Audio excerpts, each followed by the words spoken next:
Saudações a todos, Vinícius Pinheiro falando. Sejam bem-vindos ao Entre Linhas do Contemporâneo. Esses aqui são os nossos encontros sobre história da filosofia. Estamos resenhando no formato de audiovisual para vocês o História da Filosofia do Nicolas Banham.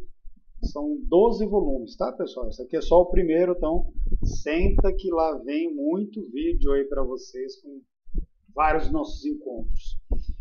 Esses encontros, esses vídeos estão sendo produzidos no contexto de um grupo de estudos em História da Filosofia que nós temos, tá? Então, quem se interessar em participar, tem a descrição aí no vídeo de como pode participar. Tem um link para se cadastrar, a gente manda e-mail com a data dos encontros e por aí vai.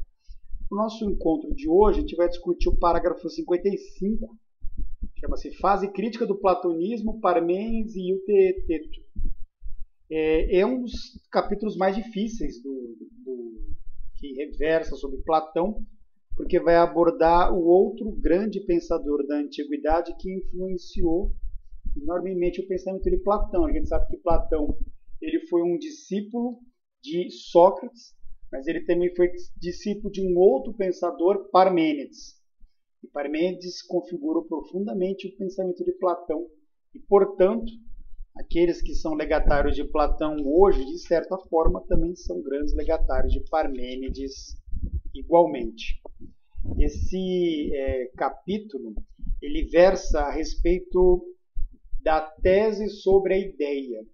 É uma discussão bastante marcante para esses gregos antigos debater sobre a natureza e a feição da ideia, porque eles procuraram criar uma forma de pensamento que fosse caracterizada pelo afastamento da explicação mitológica, a explicação fantástica de mundo, e, em seu lugar, procurando apresentar uma forma de conhecimento que seja essencialmente humana, uma forma de conhecimento que seja profundamente humana. E a principal característica daquilo que é humano, pelo menos para esses pensadores antigos, é o uso da racionalidade. Então, o uso da razão surge como um instrumento extremamente poderoso para a produção de um conhecimento adverso da explicação mitológica, na criação de um conhecimento filosófico propriamente dito. E aí existem aqui 4 teses, 4 propostas a respeito do que é a ideia. Eu vou tomar a liberdade de ler alguns trechos aqui para vocês. A primeira proposta, em que se pergunta, o que é a ideia? Parmênides diz que a ideia é a forma única de um múltiplo, que aparece como tal a quem abrange este múltiplo com um só golpe de vista intelectual.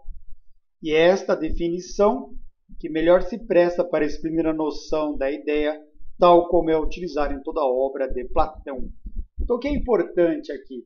Esses pensadores antigos estavam muito preocupados em imaginar um conceito, uma ideia, que pudesse servir de patamar, paradigma para a multiplicidade de fenômenos que existem no mundo. Então, é um tipo de paradigma de conhecimento que, de certa forma, perdura até hoje. Então, até hoje, nós temos muito cientista que gosta de dizer que ele domina 3, 4 princípios, 3, 4 conceitos, e com esse instrumental teórico ele consegue compreender o funcionamento de todo o universo. Tem esse sentido de ser quando, por exemplo, Parmênides fala que a ideia é a forma única de um múltiplo, aquilo que tem de único no meio da multiplicidade. O segundo ponto, a segunda proposta de reflexão que aqui é apresentada é de que objetos há ideias? A resposta de Parmênides é que aí ele divide em 4 itens numerados de A até D. Então, item A. Há seguramente ideias de objetos como a semelhança de semelhança, a pluralidade e a unidade, o repouso e o movimento, o uno e o muitos. Item B. Há seguramente ideias do justo, do bem, do belo e de todas as outras determinações desse gênero. Item C. É duvidoso que haja ideias de objetos como homem, fogo, água. E item D. Não há, com certeza, ideias de objetos desprezíveis ou ridículos, como chapéu, lodo e imundície.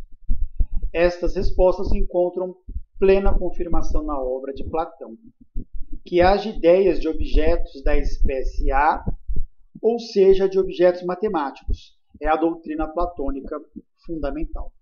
Então, é nesse ponto aqui que eu paro de ler e comento com vocês. Né? Quando esses pensadores antigos eles procuravam uma forma de conhecimento que fosse essencialmente humana e universal, eles acabaram se aproximando de uma certa lógica matemática. Eles acabaram se aproximando de uma certa forma matemática de pensar o mundo. Então, é por isso que a construção teórica desses autores antigos, em que pesa a dificuldade de acesso às suas obras, se nós formos verificar com adequação, elas são uma construção teórica bastante organizada, sistematizada, coerente, coesa e fechada nela mesma. Então, é uma garantia de uma filosofia coerente ela se aproximar da forma matemática. O grande desafio é que a matemática ela lida com abstrações. O problema é fazer com que uma filosofia de natureza matemática possa se aproximar adequadamente do real. Um terceiro ponto apresentado para ele, qual a relação entre as ideias e a mente do homem?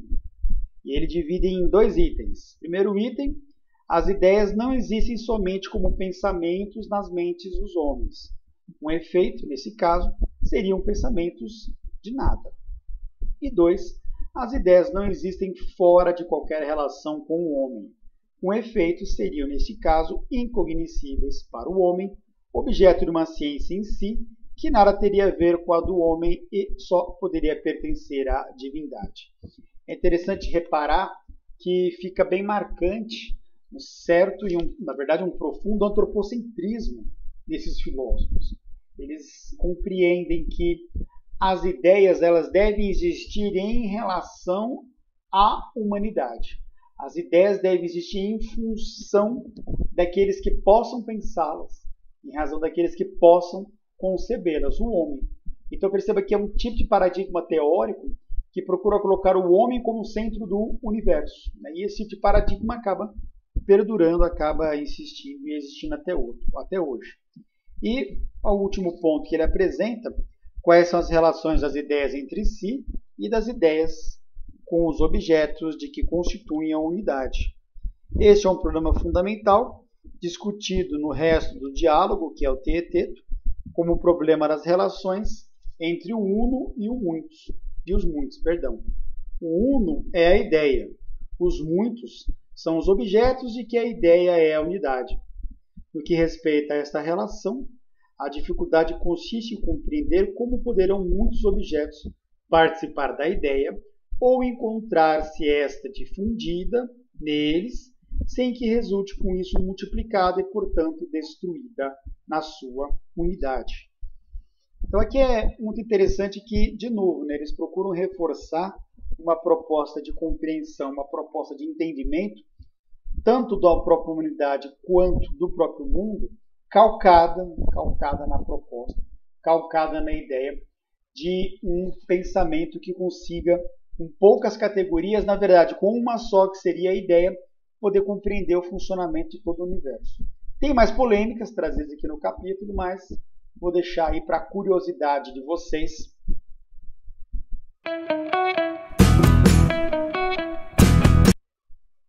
Então é isso, pessoal. Obrigado aí pela atenção de todo mundo.